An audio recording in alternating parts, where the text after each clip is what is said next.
until basic questions are answered about how communities coexist, the embers of extremism will continue to burn. Countless human beings will suffer, most of all in that region, but extremism will continue to be exported overseas. And the world is too small for us to simply be able to build a wall and prevent it from affecting our own societies. Aggressive nationalism, a crude populism, sometimes from the far left, but more often from the far right, which seeks to restore what they believe was a better, simpler age free of outside contamination. President Obama addressing the United Nations General Assembly for the last time as president, this time speaking for almost 50 minutes, 0 interruptions for applause compared to about 12 of them in 2009. Within the first 90 seconds, he talked about climate change and the ravages of climate change. It took him about 30 minutes to mention the word Syria. He said terror or terrorism 3 times and mentioned ISIS 3 times in that speech. Let's talk about that first with our panel. Steve Hayes, senior writer for the Weekly Standard, A.B. Stoddard, associate editor at Real Clear Politics, and Mercedes Schlapp, columnist for the Washington Times. Okay, Steve, a not-so-veiled reference to Donald Trump, even though he didn't mention Donald Trump.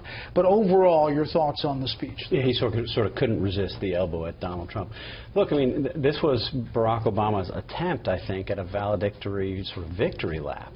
And if that were the case, the speech could have been considerably shorter, because he doesn't have that much to celebrate.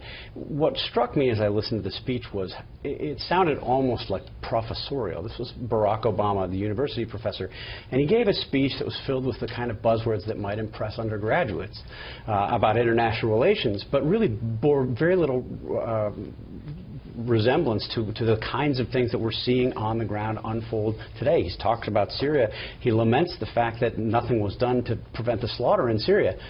Who's the leader of the free world? I mean, this is the guy who gave a speech in defending his Libya policy, his decision to go into Libya, who said the United States occupies a special role to prevent such atrocities, and he did nothing. Yeah, well, to that point, we have the president at a later event on refugees speaking on just that, Syrian savagery. In recent years in the United States, we've worked to put in intensive screening and security checks so that we can welcome refugees and ensure our security. In fact, refugees are subject to more vigorous screening than the average tourist.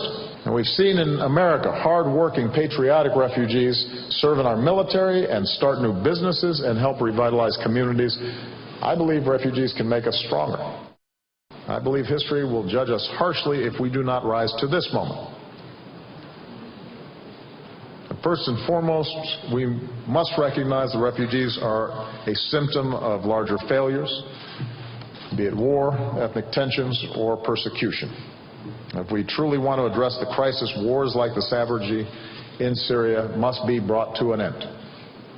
And it will be brought to an end through political settlement and diplomacy, and not simply by bombing. Okay.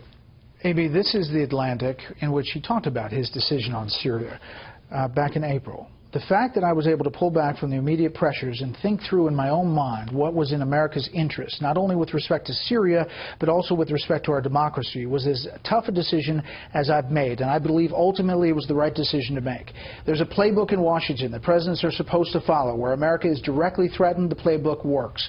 But the playbook can also be a trap that can lead to bad decisions. In the midst of an international challenge like Syria, you get judged harshly if you don't follow the playbook, even if there are good reasons why it does not apply. So I guess today he was talking about inaction in Syria, and he had inaction in Syria.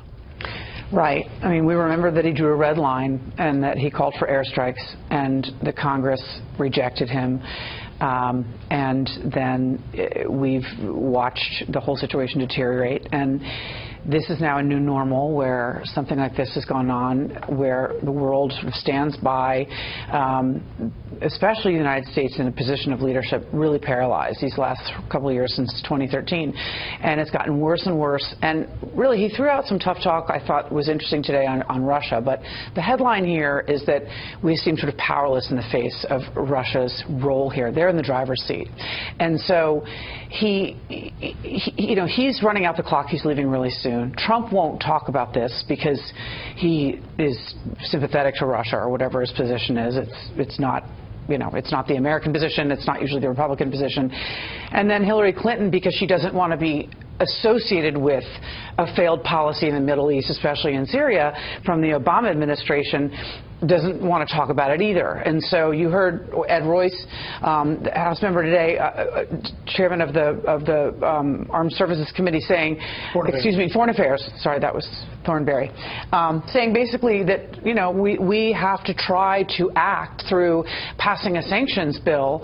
I don't know what that will do, but basically saying these are Russian, you know, Russian airplanes that are stopping the aid convoy. Russia is actually helping Assad with ethnic cleansing. But this is not being debated at all. It's not being addressed by Obama, and it's not being debated in the presidential campaign. Ben Rhodes echoed that tonight to reporters in New York. All right, Mercedes, what about the political overtones here and his messaging there? Well, clearly, I think that President Obama is pushing through two messages today. It was the two enemies. It was Trump and Putin.